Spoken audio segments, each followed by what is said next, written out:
Bom dia, pessoal, tudo bem com vocês? Hoje é a nossa aula de História do módulo novo, módulo 4, lá da página 5, tá? Hoje nós iremos estudar transformações da infraestrutura urbana, tá bom? Em muitas cidades brasileiras que nós já estudamos e que vocês talvez conheçam, né? Talvez já foram na vidinha de vocês, né? Principalmente nas cidades de grande porte, que tem maior gente, maior número de casas, de edifícios. Não? A gente pode observar né, grandes edifícios, nós podemos observar pontes, nós podemos observar viadutos, túneis, ruas, redes de energia elétrica e diversos meios de transportes, né? Por quê? Por que tem isso tudo? Porque todos esses elementos, toda essa estrutura, né, que tem uma cidade grande ou uma outra cidade, vai variar conforme a necessidade do lugar, conforme a necessidade das pessoas daquela região, tá? Que vivem naquele lugar ou passam a viver naquele lugar, tá? Então, a construção de pontes também, gente, ela é fundamental em cidades, né, que tem rio ou que tem ou que se localizam em regiões litorâneas, né? Porque precisa a ponte para poder passar. Como, por exemplo, deixa eu dar um zoom aqui para vocês. Aqui, Newton Navarro, lá em Natal, no Rio Grande do Norte. Tá vendo como foi preciso construir essa ponte para as pessoas poderem circular por ela? Pois é, então era uma necessidade desse lugar lá do Rio Grande do Norte ter essa ponte nesse local, né? Para as pessoas poderem se locomover de uma parte a outra do local. Então, tá? Então, a construção de pontes ela é fundamental em cidades que têm rios, como eu já falei, né? E também em cidades que são em regiões litorâneas. Os edifícios altos, prédios altos, né, com diversos andares, geralmente são incomuns em cidades com maior número de habitantes, tá?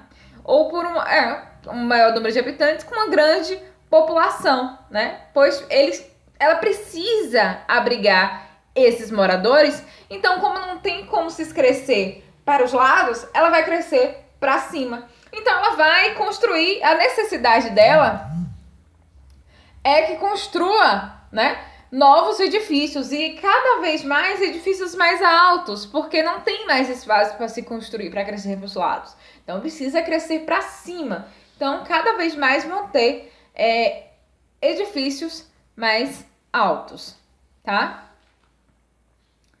Então, aqui nós temos um exemplo, por exemplo, do bairro Botafogo, no Rio de Janeiro. Olha o tamanho desses edifícios, meu povo, ó. Tá vendo? Como são grandes. Então, houve essa necessidade de ter edifícios para poder abrigar moradores e trabalhadores, né, que teve um processo de migração, que nós iremos estudar para frente, interno aqui no Brasil também. Então, muita gente partiu de interiores para cidades grandes, então as cidades grandes precisaram se adaptar e precisaram crescer. Então, elas fizeram o quê? Foram construindo edifícios para poder crescer, né? Crescer, vamos falar, crescer para cima. A gente cresceu o edifício, construiu vários edifícios, então ficou uma cidade de edifícios grandes, né? Altos. Então, muitas dessas características que a gente observa hoje na atualidade, hoje em dia, né?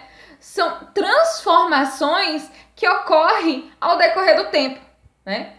Muitas cidades no passado não tinham essas estruturas, essa infraestrutura que tem hoje, né? E o que é infraestrutura? Aqui tem falando, ó. Infraestrutura é um conjunto, né, de elementos considerados necessários para o funcionamento de uma cidade. São coisas necessárias, básicas para aquela cidade funcionar. Como, por exemplo, rede de água potável, tratamento de esgoto, né? Sistemas de iluminação público, edifícios, escolas, creches, hospitais, espaços culturais, sistemas de transporte público, parques, né? Pontes, ruas e rodovia. Essa é uma infraestrutura e são serviços básicos que nós precisamos, né? Elementos necessários para a nossa sobrevivência Atualmente naquela época também. Só que cidades mais antigas, gente, não vai conter esse tipo de. Cidades no passado não tinha esse tipo de infraestrutura, né? Então, com o decorrer do tempo, com o passar do tempo, essas cidades foram sofrendo também atualidades, né? Para poder acompanhar o crescimento habitacional dela. Muito bem. E com isso, gente, a gente também teve a evolução da iluminação urbana, né? Então, foi uma transformação de infraestrutura das cidades, que é a iluminação nas ruas, né? Que mudou bastante com o passar dos anos. Claro, nem sempre teve energia elétrica, nem sempre teve postes com luzes na rua. Então, houve essa modernização e houve essa adaptação também dessa infraestrutura que é a iluminação urbana, tá? E muito antigamente não existia iluminação pública, né? Que é a iluminação das ruas, das praças, das rodovias. Então, as ruas dos outros locais públicos só passaram a ser iluminados, pessoal, aproximadamente há 200 anos atrás. Então, olha como foi praticamente ontem, né? Contando assim, não, ontem não. Mas foi perto, há 200 anos atrás, é muito perto. Então, as ruas só começaram a ser iluminadas há 200 anos atrás, né? Então, eram iluminados com lampiões, que usavam óleo de peixe como combustível, né? E mais tarde foi se adaptando com um sistema de gás, né?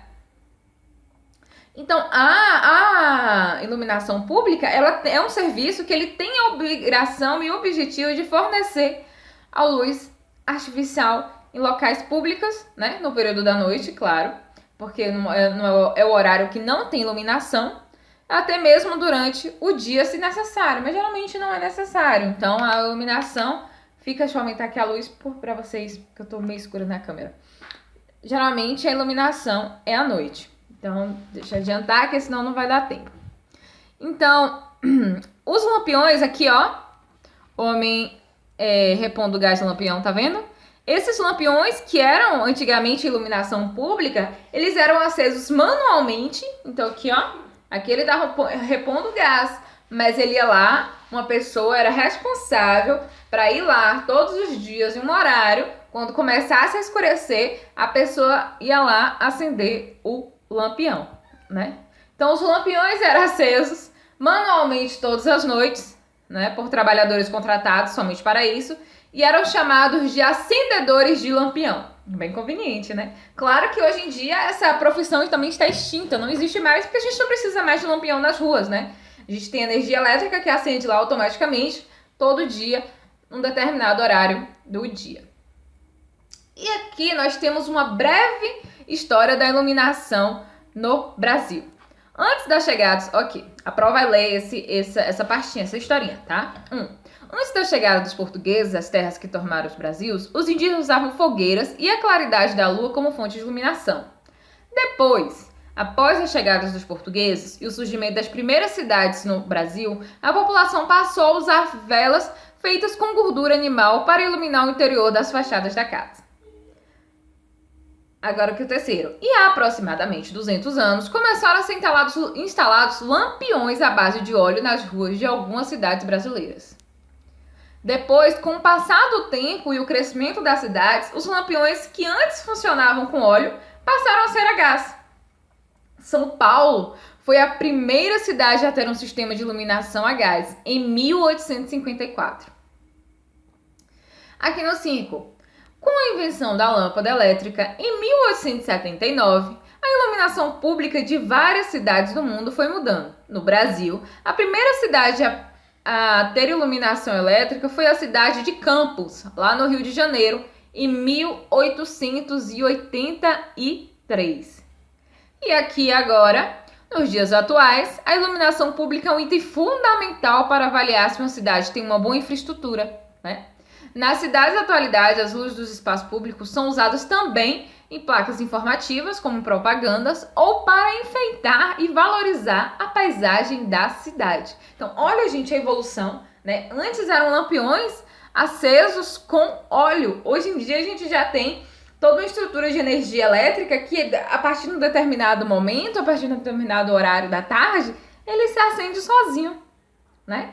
Então, olha essa modernidade, olha essa modernização das infraestruturas urbana, né? É muito legal mesmo. Então, hoje a gente vai ficar por aqui. Vamos parar aqui nessa página 6, tá? Agora vocês vão fazer a atividade que a Pro passou. Então, beijos para vocês e tchau, tchau, meu povo.